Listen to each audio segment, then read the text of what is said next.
I never imagined that the most humiliating moment of my life would happen at my own brother's wedding, in front of 200 guests who watched as my family treated me like I was invisible. But what happened next? Nobody saw coming.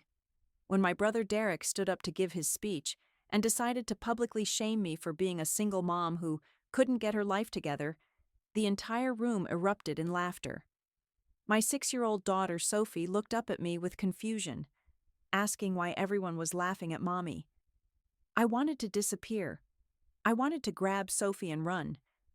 But then something incredible happened. Isabella, my brother's bride, someone I barely knew, did something that silenced that entire room and changed everything. What she said next proved that sometimes your biggest defender comes from the most unexpected place.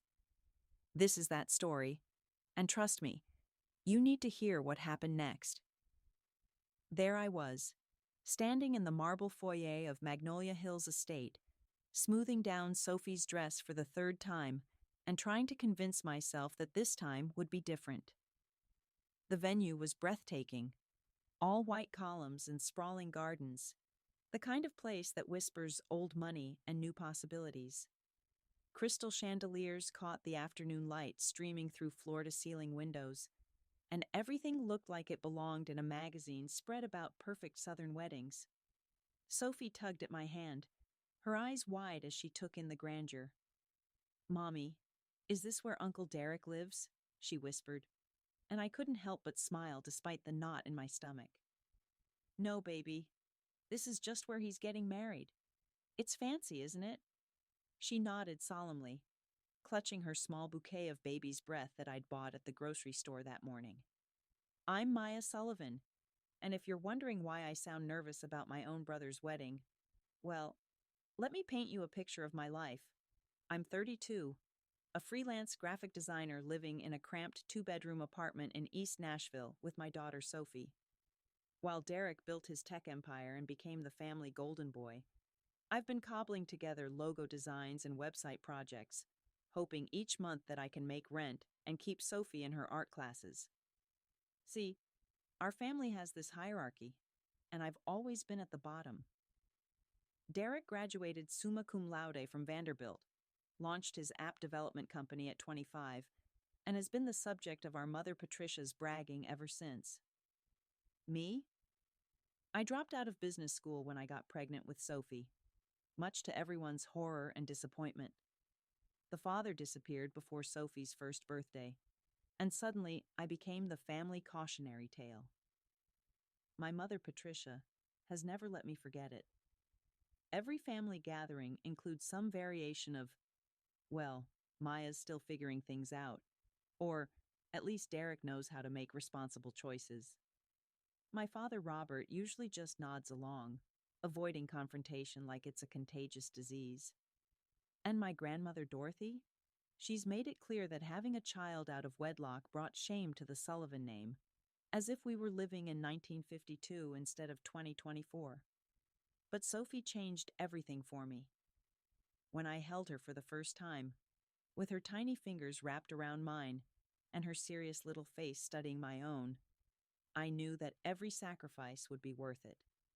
She's brilliant and curious, asks a million questions about everything from why the sky is blue to whether giraffes get dizzy. She draws me pictures of us as superheroes and leaves little notes in my lunch that say, "You're the best mommy in the universe." Still, being a single mom in this family means being perpetually on the outside looking in. Derek's success makes my struggles more obvious, and my mother never misses a chance to point out how different our paths have been. "If only Maya had stayed in school," she'll say to her friends, shaking her head sadly. Derek really got the ambition gene.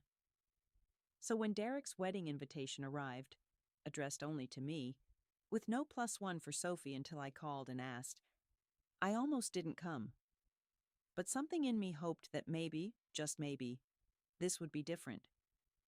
Maybe seeing Derek happy and starting his own family would soften the edges of our relationship. Maybe my family would finally see me as more than just their biggest disappointment. I spent money I didn't have on a navy blue dress from a department store clearance rack and a small gift from their registry.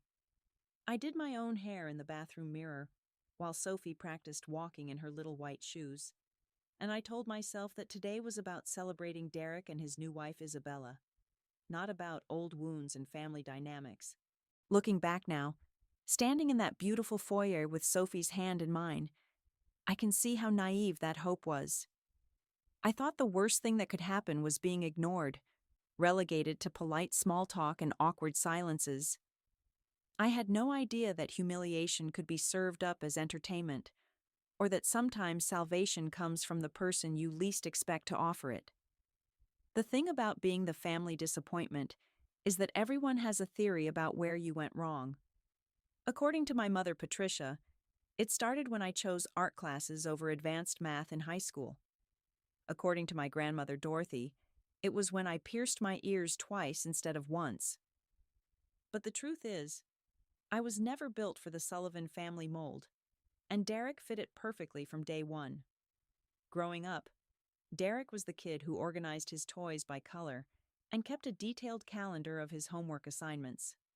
I was the one who turned cardboard boxes into spaceships and convinced our dog Max to wear tutus for my backyard theater productions. Our parents celebrated Derek's straight A's with dinner at expensive restaurants. When I brought home a B+ in English and an award for the school art show, Patricia sighed and said, "Well, at least you're creative." The divide became a chasm when Derek got into Vanderbilt on a partial scholarship. Our parents threw him a graduation party that half of Nashville seemed to attend. When I graduated high school and announced I was going to study graphic design, Patricia asked if I'd considered something more practical, like accounting. I compromised and enrolled in business school, thinking maybe I could blend creativity with practicality. That lasted exactly 2 years. I met Sophie's father, Jason, during my sophomore year. He was charming, ambitious, full of big dreams about starting his own marketing firm. We'd stay up all night talking about the future, making plans that felt solid and real. When I found out I was pregnant, he held my hands and said, "We can do this. We'll figure it out together." 2 months later, he was gone. No note, no explanation, just a text that said he wasn't ready for this kind of responsibility. Patricia's reaction was immediate and devastating. "You threw away your education for a man who didn't even have the decency to stay," she said, standing in my dorm room as I packed my things. "Do you understand what you've done to this family's reputation?" Dorothy was even worse, muttering about girls these days and how, in my time, you got married first. Derek, to his credit, tried to be supportive in his own way. He offered to help me find a job, suggested I move back home temporarily. But even his kindness felt patronizing, like he was doing charity work for the family's lost cause. And when Sophie was born, when I was working 3 part-time jobs and barely sleeping, Derek was launching his first app and getting featured in Nashville Business Journal as 30 under 30 to watch. The distance between us grew wider every year. Derek moved into a downtown loft, then a house in Belle Meade. I moved from my parents' house to a studio apartment, then finally to our current place in East Nashville. Derek hired employees and bought a Tesla. I learned to change Sophie's diapers with one hand while answering client emails with the other. Family gatherings became exercises in endurance. Derek would arrive in designer clothes, bringing expensive wine and stories about business trips to San Francisco. I'd show up with a casserole dish from Dollar Tree and hope nobody asked too many questions about work. The conversations always followed the same pattern. Lots of attention on Derek's latest achievements, polite inquiries about Sophie's school, and careful avoidance of my actual life. The worst part wasn't the lack of support. I'd learned to live without that. It was the way they talked about me when they thought I couldn't hear. Maya's situation, they'd call it, like my life was a medical condition. Or Maya's struggling again, said with the same tone you'd use to discuss someone's gambling problem. But Sophie gave me strength I didn't know I had. When she started walking, her first steps were toward me while I was sitting on the floor working on a logo design. When she learned to talk, Mama was followed quickly by Draw, because she wanted to create art alongside me. When she started school and other kids asked about her daddy, she'd shrug and say, "It's just me and Mama, and we're a good team." Derek met Isabella 2 years ago at a charity fundraiser. She's a pediatric nurse at Vanderbilt Children's Hospital, beautiful in that effortless way that makes other women feel instantly underdressed. From what I could tell during our brief interactions at family dinners, she was kind but distant, probably briefed by Derek or Patricia about my situation. She'd smile politely, ask how Sophie was doing, and then turn back to conversations about vacation plans and home renovations. As Derek's wedding approached, I found myself caught between hope and dread. Hope that maybe marriage would mature him, that becoming part of a couple might help him understand what I'd been going through as a single parent. Dread that this wedding would be another stage for showcasing the family's success story, with me cast once again as the cautionary tale lurking in the background. I should have trusted the dread. The first sign that this wasn't going to be the olive branch I'd hoped for came when we walked through the reception entrance. A young woman with a clipboard and a practiced smile greeted us with the kind of enthusiasm reserved for people she actually expected to see. "Names, please," she chirped, scanning her list with manicured nails. "Maya Sullivan and Sophie," I said, shifting Sophie's hand in mine as she stared up at the towering floral arrangements flanking the doorway.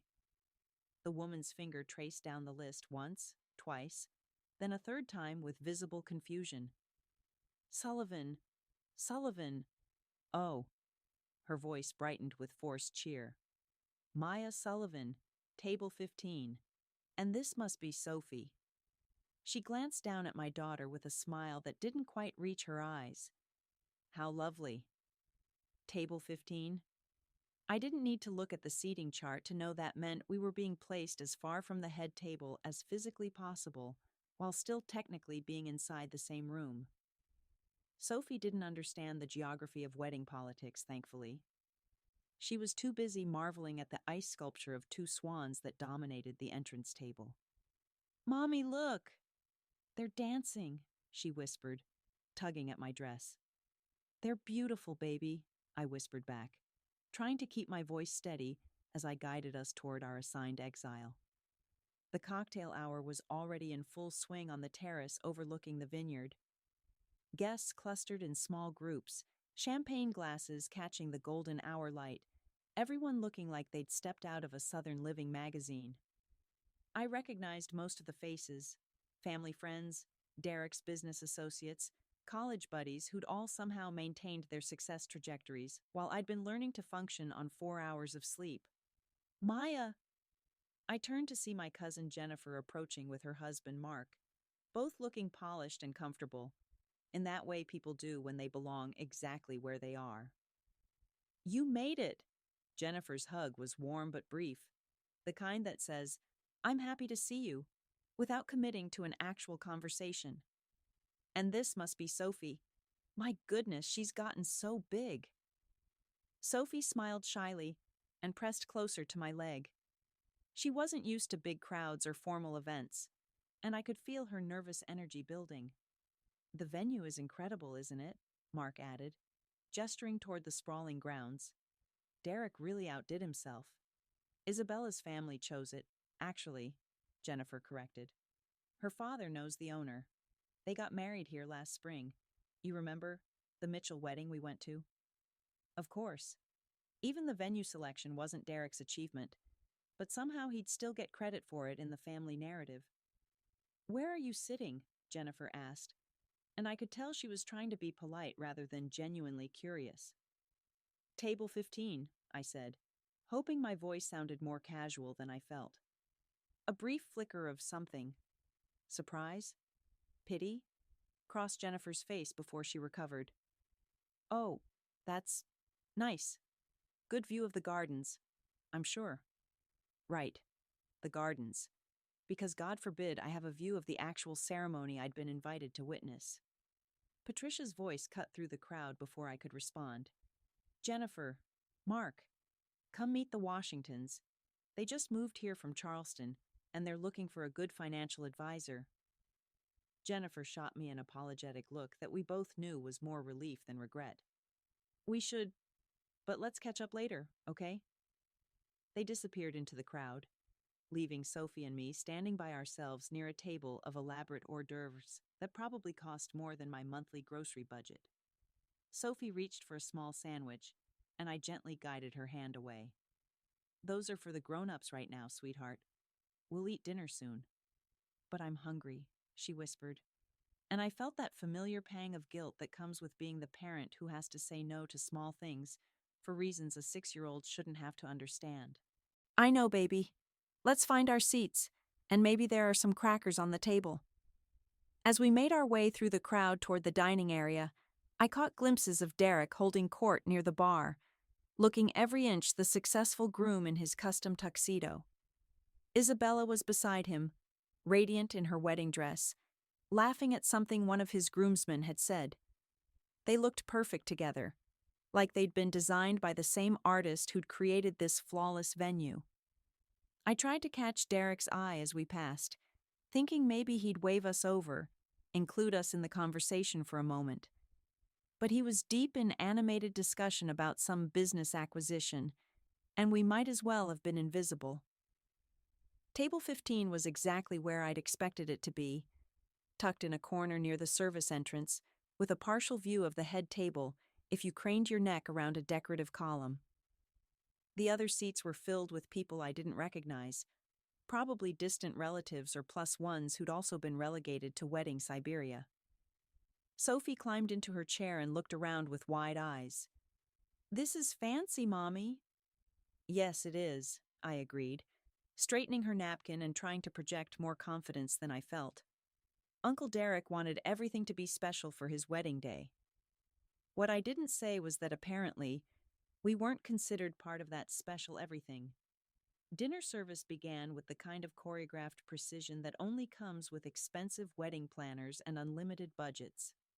Servers in crisp white uniforms glided between tables, placing delicate appetizers in front of guests with practiced efficiency. At our table, the other occupants were friendly enough. A couple who turned out to be Isabella's great-aunt and uncle from Memphis, and 2 college friends of Derek's, who'd apparently drawn the short straw in the seating lottery. Sophie was doing her best to use proper table manners, carefully cutting her chicken into tiny pieces and asking in whispered voices if she could have more bread. She was being an absolute angel, which made what happened next even more painful to watch. The first incident came during the salad course. Patricia had been making rounds to different tables, playing the role of gracious mother of the groom, air-kissing cheeks and accepting compliments about the beautiful ceremony. When she approached our table, she greeted Isabella's relatives with warm enthusiasm. "Mrs. Patterson, I'm so delighted you could make the trip from Memphis.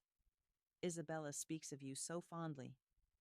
She chatted with Derek's college friends about their careers, their families, their recent vacations. Then her gaze landed on Sophie and me, and something shifted in her expression. Not quite a frown, but a tightening around her eyes that I'd learned to recognize over the years. "Maya," she said with a smile that didn't reach her voice, "I'm surprised you made it. I wasn't sure if, well, with everything you have going on." "Of course I made it, Mom. It's Derek's wedding." "Yes, well." She glanced down at Sophie, who was looking up at her grandmother with hopeful eyes. "Sophie, you're being very quiet. Are you enjoying the grown-up party?" "Yes, Grandma Patricia," Sophie said politely. "The flowers are really pretty, and Mommy says there's going to be cake." "How nice." Patricia's attention was already drifting back to the other guests. "Well, I should keep moving. So many people to greet." She walked away without another word to either of us, leaving Sophie staring after her with that confused expression children get when adults behave in ways that don't make sense. One of Derek's friends, clearly uncomfortable, tried to fill the silence by asking Sophie about school, but the damage was done. The second incident happened during the main course. Derek himself stopped by our table, making what I initially thought was a genuine effort to include us in the evening. He looked handsome and happy, every inch the successful brother I'd always been compared to. Maya, how's everything over here? You getting enough to eat? His tone was jovial, but there was something performative about it, like he was playing the role of the inclusive brother for an audience. Everything's beautiful, Derek. Really? You and Isabella must be so happy. We are. He beamed, then looked down at Sophie.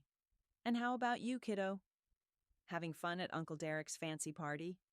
Sophie nodded enthusiastically. Uncle Derek, Mommy says you're really smart and you make apps on computers. Derek laughed, but I caught something in his expression. A quick glance toward the head table where Isabella was watching our interaction. That's right, Sophie. I work very hard so I can have nice things. Maybe your mommy can tell you about that sometime. The comment landed like a small slap. Work very hard. As if I didn't work hard. As if raising Sophie while building a freelance career wasn't the hardest thing I'd ever done. Derek, I said quietly, hoping to redirect the conversation, but he was already moving on. Well, I should get back to Isabella. You know how brides get when the groom disappears for too long. He ruffled Sophie's hair with casual affection, but his eyes were already scanning the room. Enjoy the rest of dinner. As he walked away, I noticed whispers starting at nearby tables. Nothing obvious, nothing confrontational, just the subtle sound of my name being passed between guests like a piece of gossip. I caught fragments. Derek's sister. Single mother. Struggling. Each whisper felt like a pinprick, small individually, but cumulatively painful. Sophie was oblivious to the undercurrents, chatting happily with Mrs. Patterson about her art class and her favorite colors. But I could feel the weight of being watched, evaluated, discussed. Every time I reached for my water glass or helped Sophie with her napkin, I was conscious of being observed by people who had already formed opinions about who I was and why I was here. The final straw came when the servers began clearing dinner plates and setting up for the speeches. A young woman with a headset approached our table with a clipboard. Excuse me, she said to the table in general, then looked directly at me. Are you Maya Sullivan? Yes. I'm supposed to let you know that during the speech portion, we'd prefer if children could remain quiet. It's just that the microphone picks up everything, and we want to make sure the speakers can be heard clearly. She said it with a smile, but the message was unmistakable. Keep your kid quiet, or else. Sophie looked up at me with wide eyes, understanding just enough to know she was being singled out. The speech portion began with the usual wedding fanfare, clinking glasses, expectant smiles, and that particular hush that falls over a room when everyone knows they're about to witness something memorable. Tyler Brooks, Derek's best man, went first with a perfectly rehearsed combination of embarrassing college stories and heartfelt sentiment that had the crowd laughing and awing in all the right places. Sophie had been remarkably well behaved throughout dinner, but the long day was catching up with her. She was fidgeting in her chair, swinging her legs and quietly humming a song from her favorite cartoon. I gently placed my hand on her knee, reminding her to sit still, acutely aware that we were being watched for any sign of disruption. When Tyler finished to enthusiastic applause, Derek stood up with the confidence of someone who'd never doubted his welcome in any room. He looked polished and comfortable, microphone in hand, every inch the successful entrepreneur about to address his carefully curated audience. Thank you, Tyler, for that mostly truthful account of my college years, he began, earning the expected chuckles. I'll get you back during your wedding speech someday. He launched into what seemed like a standard groom's speech, thanking the guests for coming, praising Isabella's beauty and kindness, expressing gratitude to both sets of parents. I started to relax, thinking maybe we'd make it through the evening without incident. Then Derek's tone shifted, becoming more casual, more conversational.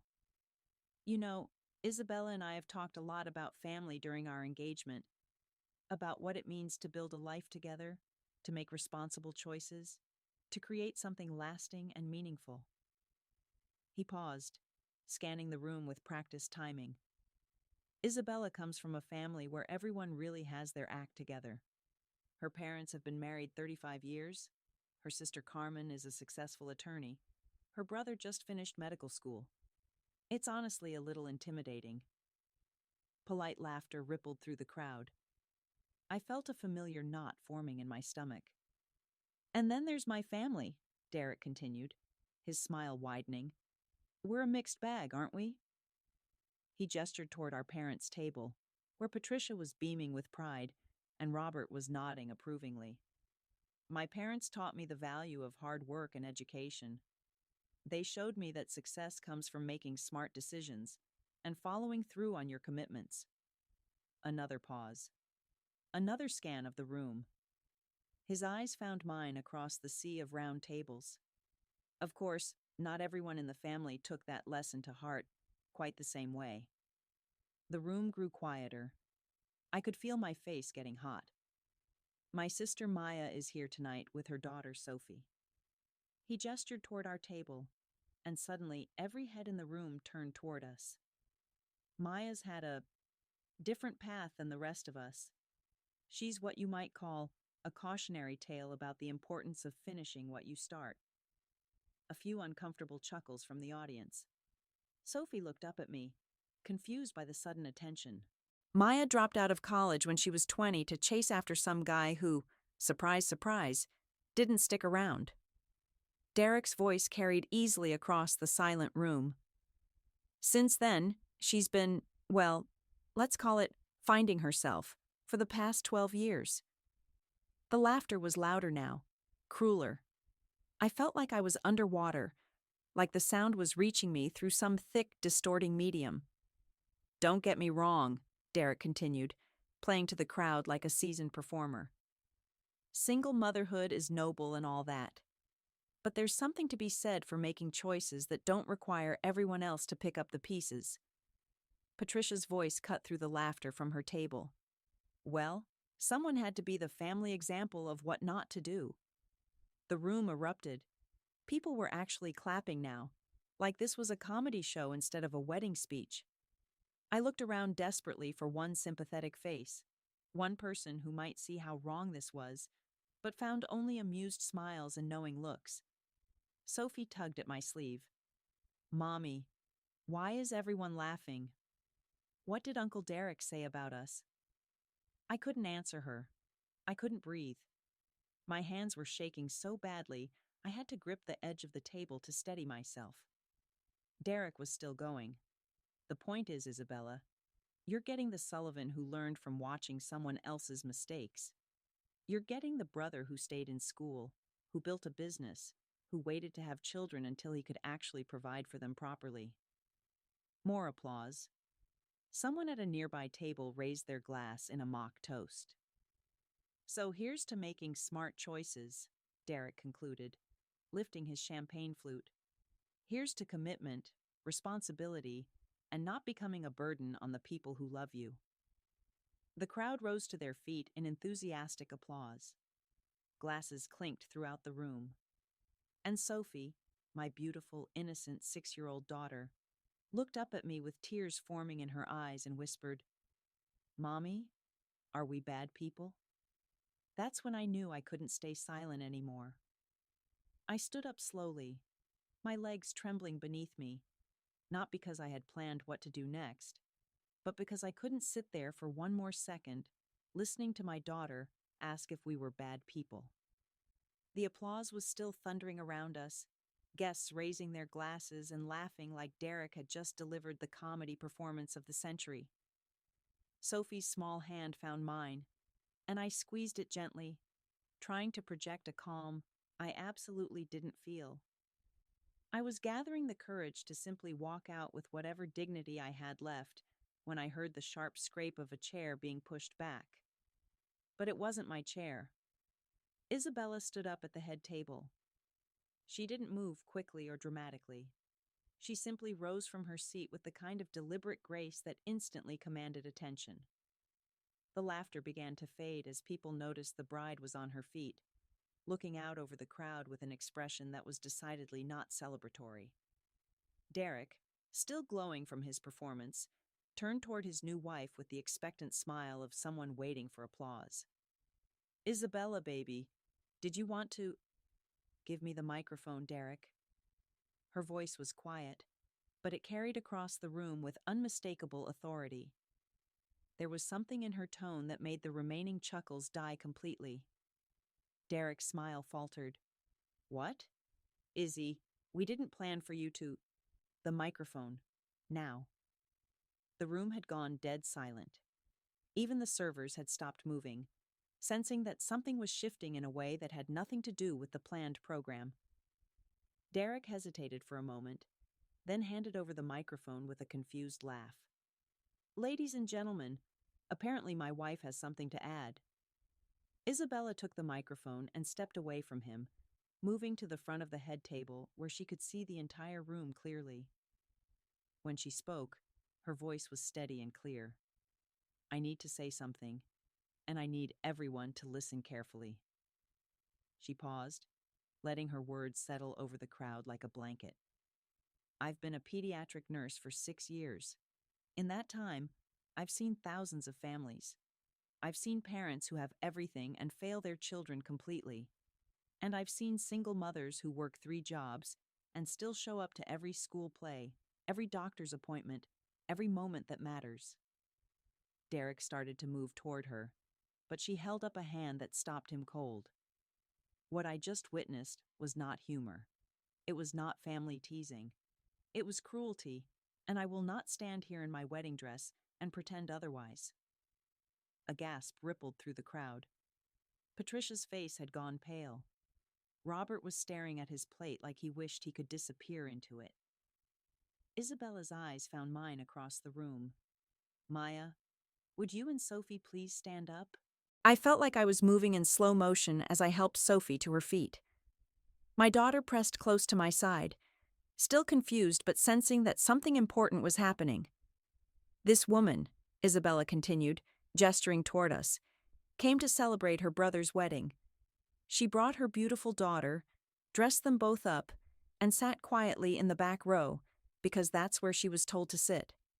She didn't ask for attention. She didn't cause any problems.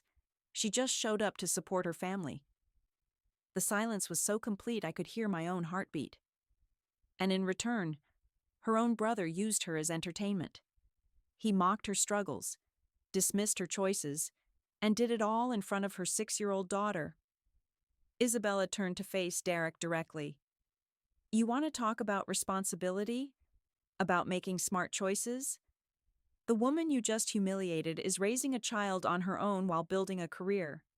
She didn't choose to be abandoned by that child's father, but she chose to be strong enough to handle it alone." Derek's face was flushed red. "Isabella, you don't understand the whole—" "I understand perfectly." Her voice cut through his protest like a blade. "I understand that Maya has shown more grace in the last 10 minutes than this entire room has shown her all evening. I understand that the choice she made was to love her daughter more than she cared about other people's opinions." She looked back out at the crowd, her voice growing stronger. "So here's what's going to happen. Maya and Sophie are going to move to the head table, where family belongs. And if anyone has a problem with that, they can leave. This is my wedding, and I decide who gets honored here." The room was so quiet you could have heard a pin drop. No one moved. No one spoke. Isabella looked directly at me again. "Maya, would you and Sophie please join us up here? I'd like to make a proper toast to real family."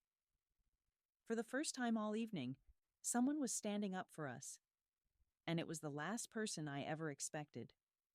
The silence that followed Isabella's invitation felt like it lasted forever, though it was probably only seconds. I stood there holding Sophie's hand, my heart pounding so hard I was sure the entire room could hear it. Part of me wondered if this was really happening, or if I was having some kind of stress-induced hallucination. Sophie looked up at me with wide, questioning eyes. Mommy, are we going to sit with the bride? Her innocent voice broke the spell. Around us, I could hear the rustle of fabric as people shifted in their seats, the quiet clearing of throats, the whispered exchanges of guests trying to process what they'd just witnessed. But Isabella stood at the front of the room, unwavering, her wedding dress catching the light from the chandeliers as she waited for my response. I took a deep breath and squeezed Sophie's hand. Yes, baby, we are. As we began walking toward the head table, I felt every eye in the room following our movement. It was the longest walk of my life, but somehow it felt different from the march of shame I'd been expecting to make toward the exit. This time, I wasn't running away. I was being invited in. Derek stood frozen next to Isabella, his face cycling through expressions of confusion, anger, and what might have been panic. He opened his mouth as if to say something, then seemed to think better of it. Patricia, from her table near the front, looked like she'd been turned to stone, her champagne glass suspended halfway to her lips. When we reached the head table, Isabella stepped down from the small platform to greet us personally. She knelt down to Sophie's level first, her elaborate dress pooling around her like something from a fairy tale. Hi, Sophie. I'm Isabella. You look absolutely beautiful tonight. Sophie smiled shyly, still overwhelmed by the attention, but responding to Isabella's genuine warmth. Thank you. You look like a princess. Why, thank you. That's the nicest compliment I've gotten all day. Isabella stood and turned to me, her expression soft but determined. Maya, I'm sorry it took me this long to speak up. I should have stopped this earlier. I felt tears threatening again, but this time they weren't from humiliation. Isabella, you don't have to. Yes, I do. She gestured toward two chairs that had been quickly arranged at the head table by servers, who seemed to understand the gravity of the moment. This is where you should have been sitting all along.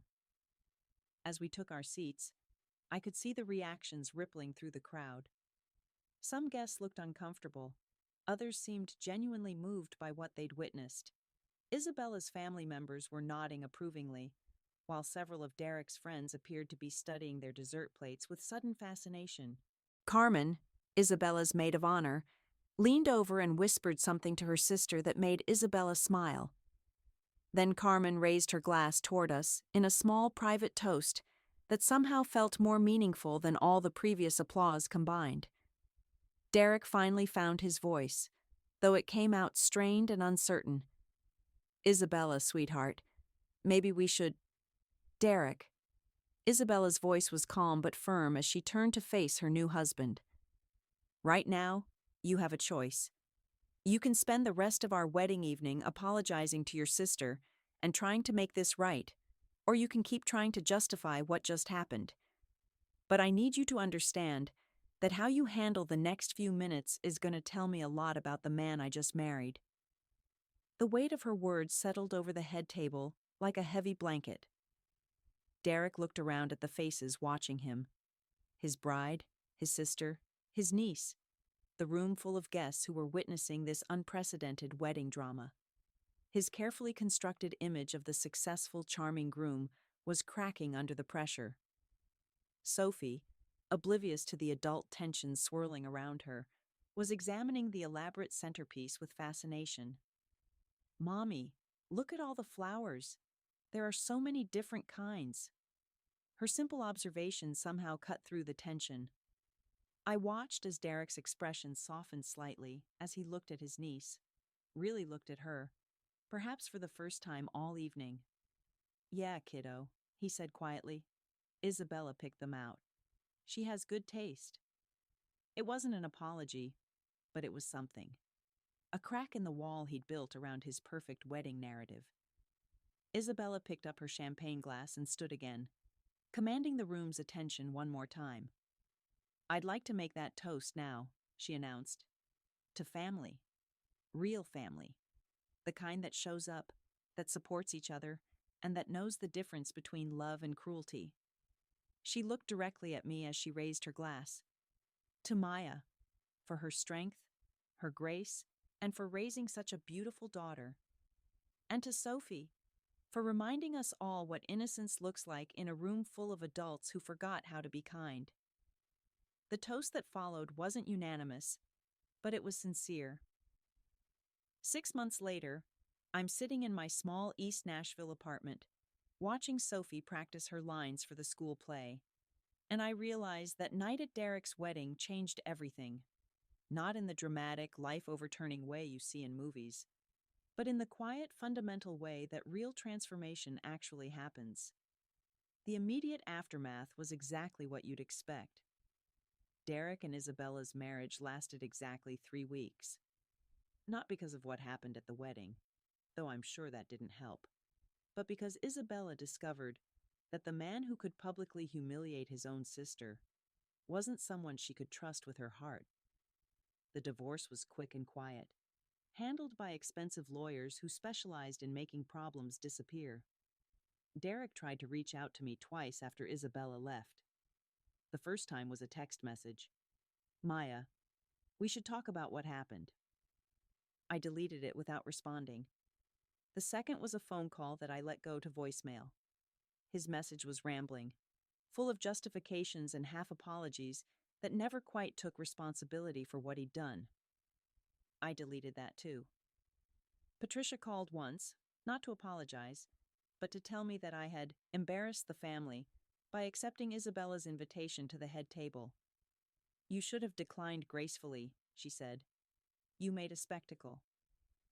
I listened for about 30 seconds before saying, "Mom, I'm not interested in being your family's dirty secret anymore," and hanging up.